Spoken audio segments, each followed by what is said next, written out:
Welcome हो गया आपका नेक्स्ट सेशन के अंदर। पहले सेशन में हमने माइंडसेट के बारे में पढ़ा था कि माइंडसेट बेसिकली क्यों इतना इंपॉर्टेंट है बिजनेस के लिए। और इस सेशन के अंदर हम उसी पहले जो हमने लेक्चर था उसी को हम कवर करेंगे। मजीद उसके बारे में हम जानेंगे कि माइंडसेट का क्राइटेरिया क्या होता है, क्योंकि बहुत सारे जो स्टूडेंट्स हैं वो कंफ्यूज हो गए कि सर आपने माइंडसेट को इतनी इंपॉर्टेंस दी है, माइंडसेट बेसिकली क्या होता है, इसमें क्या क्या पॉइंट्स होते हैं। तो बहुत सारे इसकी जो एक माइंडसेट होता है बेसिकली ये एक इंसान का मेंटल लेवल होता है। ये इन्वायरमेंट, जिस इन्वायरमेंट में हम रहते हैं, जिस माहौल में, जिस फ्रेंड सर्कल में हम बैठते हैं, उसके अकॉर्डिंग हमारा माइंडसेट ना बन जाता है। ठीक है। और इस माइंडसेट को चेंज किया जा सकता है। हो सकता है अभी जो आप कोर्स ज्वाइन करके आए हैं यहाँ पे, आपका हो सकता है मेंटेलिटी जो लेवल है वो जॉब माइंडसेट का हो सकता है आप जॉब को ज्यादा प्रेफर करते हो, आपका माइंडसेट जो अभी इस टाइम बिजनेस माइंडसेट ना हो। तो अगर आपने बिजनेस करना है ना, तो आपको अपना माइंडसेट बिजनेस माइंडसेट बनाना ही पड़ेगा। ठीक है, ऐसा पॉसिबल ही नहीं है। अगर आप जॉब माइंडसेट के साथ बिजनेस करेंगे तो आप 100% फ्लॉप होंगे। आपका बिजनेस कभी आप कामयाब हो ही नहीं सकते। कभी आप एक कामयाब बिजनेसमैन बन ही नहीं सकते। आप कारोबार स्टेबल ही नहीं कर पाएंगे। तो प्रॉब्लम ये होती है लोगों की कि वो जॉब माइंडसेट के होते हैं, उनका मेंटल लेवल ही और होता है, वो बिजनेस कर रहे होते हैं। तो बिजनेस में ना कुछ क्राइटेरिया है माइंडसेट का। ये आपके सामने कुछ बिजनेस के मैंने रखे हैं, जिसमें बहुत सारी चीजों को हमें इंपॉर्टेंस देनी होती है। बिजनेस के अंदर 70% आपका माइंडसेट रोल अदा करते हैं। अगर आपका माइंडसेट नहीं तो आप फ्लॉप हो जाएंगे। तो माइंडसेट तो आपने 100% जो है इसको आपने इस पर काम करना ही करना है। तो इसके साथ साथ स्किल्स। अब स्किल्स को आज के डेट में लोग बहुत इंपॉर्टेंट दे रहे हैं। भाई ये स्किल से लाखों रुपए कमा लो, ट्रेडिंग सीख लो लाखों रुपए कमा लो, शॉपिफाई सीख लो लाखों रुपए कमा लो। मतलब लाखों रुपए कमाने के लिए लोग स्किल्स को प्रेफर कर रहे हैं, बहुत इंपॉर्टेंस दे रहे हैं, जबकि स्किल्स की इंपॉर्टेंस है। लेकिन आपके सक्सेसफुल होने में, आपको फाइनेंशियली फ्री होने में जो स्किल्स का जो किरदार अदा है वो सिर्फ 20% है।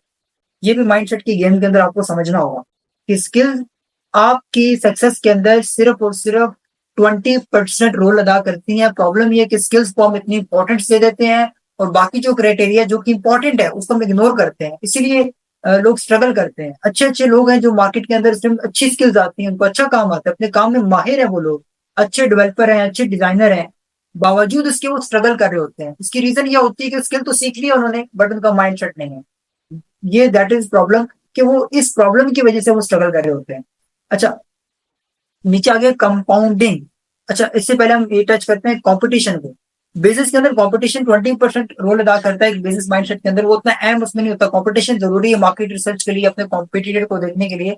बट द पॉइंट इज के इंपॉर्टेंस की जहां बात कीजिए मेंटल लेवल पे, तो वो 20% रोल अदा करता है। लर्निंग एटीट्यूड यानी सीखने का एटीट्यूड, ये आपको हर उस कामयाब इंसान के अंदर मिलेगा। हर बिजनेसमैन जो कामयाब बिजनेसमैन है, जो कंपनी रन कर रहा है, एक फाउंडर है, उसके अंदर आपको ये स्किल मिलेगी ही मिलेगी। ये पॉसिबल ही नहीं कि उसके अंदर लर्निंग एटीट्यूड ना हो। यानी वो सीखता रहेगा, हर इंसान से सीखेगा, छोटों से सीखेगा, बड़ों से सीखेगा, लाइफ से सीखेगा, लाइफ के हर एक्सपीरियंस से सीखेगा, अपने बैड एक्सपीरियंस से सीखेगा, दूसरों के एक्सपीरियंस से सीखेगा। वो बुक्स रीडर होगा, किताबें पढ़ेगा, दूसरों की वीडियोस देखेगा, वो बिजनेस इवेंट्स अटेंड करेगा, सेमिनार्स अटेंड करेगा, वो ट्रेनिंग्स ज्वाइन करेगा, कोर्सेज लेगा। ठीक है, ये एटीट्यूड 90% एक मेंटल लेवल जो होता है बिजनेस माइंडसेट में अदा करता है। अगर आपका सीखने का एटीट्यूड नहीं, आप सीखना नहीं चाहते, तो आप कभी ग्रो कर ही नहीं सकते, आप कभी कामयाब बिजनेसमैन बन ही नहीं सकते। तो एक बिजनेसमैन की सबसे बड़ी क्वालिटी क्या होती है? उसका एटीट्यूड, लर्निंग एटीट्यूड होता है, और ये आपके बिजनेस में 90% रोल अदा करता है। अच्छा, अगला पॉइंट हम आ जाते हैं नॉलेज। यानी स्पेसिफिक जिस जो आप बिजनेस कर रहे हैं उस मार्केट की आपको नॉलेज होनी चाहिए। बट ये भी कितना परसेंट रोल अदा करती है? 40% आपके बिजनेस के अंदर, आपकी सक्सेस के अंदर ये नॉलेज रोल अदा करती है। ठीक है, जिन चीजों को देखिए हम इतनी इंपॉर्टेंस देते हैं, उनको कितने कम परसेंटेज वो आपकी सक्सेस में रोल अदा करते हैं, जिनको हम इग्नोर करते हैं बुरे तरीके से बिजनेस के अंदर। यही रीजन है कि हम लोग बिजनेस में स्ट्रगल करते हैं। अच्छा, अगला पॉइंट हो गया कंपाउंडिंग। कंपाउंडिंग के बारे में आगे पढ़ेंगे हम लोग। ये आपकी सक्सेस के अंदर 60% रोल अदा करती है, और 90% हमारे पाकिस्तान के कारोबारी हजरात को पता ही नहीं है भाई कंपाउंडिंग होती क्या है। मतलब कंपाउंडिंग के ABCD का नहीं पता लोगों को, और बिजनेस कर रहे हैं। अगर आप बिना कंपाउंडिंग को अंडरस्टैंड किए बिजनेस कर रहे हैं तो आपका बिजनेस कभी भी प्रॉफिटेबल नहीं हो सकता। आप बिजनेस को स्केल नहीं कर सकते हैं। कंपाउंडिंग की नॉलेज आपको होनी पड़ेगी। ठीक है, तो ये आपका 60% आपके बिजनेस में, आपकी सक्सेस में रोल अदा करता है कंपाउंडिंग। अच्छा, उसके बाद अगला पॉइंट आ गया सेल्स एंड मार्केटिंग। ये यार ये बहुत इंपॉर्टेंट पार्ट है। 90% लोग जो बिजनेस जो फ्लॉप हो जाते हैं, जो मार्केट कहती है, उसकी रीजन ये होती है कि लोग बिजनेस स्टार्ट कर लेते हैं, स्टॉक अच्छा ले आए हैं, शॉप ले लिया, मार्केट के अंदर प्रोडक्ट रख रही है, और मार्केटिंग और सेल्स को उनको पता ही नहीं है। आप हमारे बिजनेस ओनर से जाके मिले, उनसे पूछे सर आपका मार्केटिंग बजट क्या है, उन्हें पता ही नहीं होगा यार मार्केटिंग बजट क्या होता है। इट मीन्स ये बहुत बड़ी प्रॉब्लम है कि लोग मार्केटिंग को, सेल्स को इग्नोर करते हैं बिजनेस के अंदर, इसीलिए वो बिजनेस में कभी भी बिजनेस को स्केल नहीं कर पाते हैं, और 1-2 महीने के अंदर, 3 महीने के अंदर वो बिजनेस ऑफ हो जाता है, बंद हो जाता है, ठप हो जाता है। उसकी वजह ये है।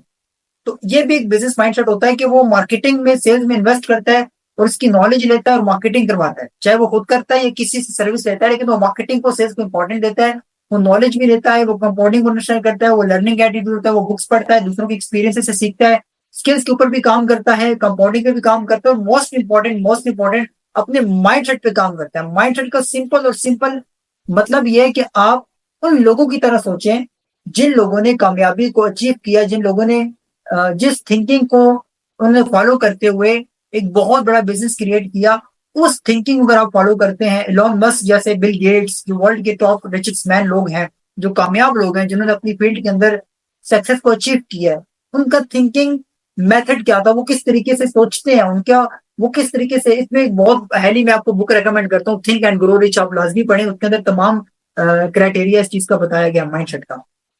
अच्छा, आरओआई बेसिस पे बिजनेस माइंड सोचता है। आरओआई कहते हैं रिटर्न और इन्वेस्टमेंट। अच्छा, हमारे यहाँ कारोबारी लोगों का ये मसला भी है ना कि लोग पैसा लगाते नहीं है बिजनेस के अंदर, इन्वेस्ट नहीं करते वो कहते हैं भाई आएगा तो लगाएंगे, जबकि बिजनेस का ये असूल है, बिजनेस कहता है भाई लगाओगे लगाओगे तो फिर आऊंगा।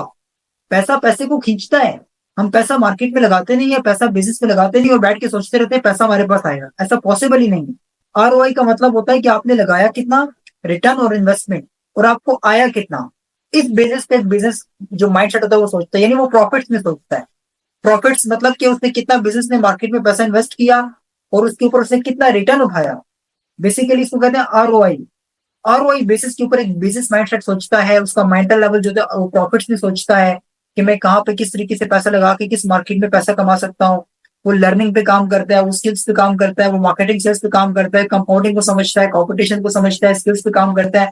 ये तमाम क्राइटेरिया एक बिजनेस माइंडसेट के होते हैं। इसको अगर आप फॉलो करेंगे तो आप कामयाब हो सकते हैं ओवरऑल में। तो ये हमारे सेशन का पहला पॉइंट था माइंडसेट के ऊपर। तो आपने माइंडसेट के ऊपर लाजमी काम करना है, ठीक हो गया। आपने बुक्स पढ़नी है, आपने मल्टीपल जो है वो स्किल्स स्किल्स तो चले आपको ये कोर्स के अंदर पढ़ाई जाएगी, कंपाउंडिंग पढ़ाई जाएगी, नॉलेज दी जाएगी आपको। मैं कोशिश करूंगा कि तमाम जो चीजें आपको इस कोर्स के अंदर कवर करूं ताकि आपको मजीद कहीं और जाने की जरूरत ना पड़े, लेकिन आप फिर भी अपना एक एटीट्यूड बनाए कि जहां से आपको सीखने को मिलता है आप सीखें, क्योंकि हमें जिंदगी हर मोड़ पे कुछ ना कुछ सिखा रही है। तो इंशाल्लाह मिलते हैं नेक्स्ट लेक्चर में। अल्लाह हाफिज।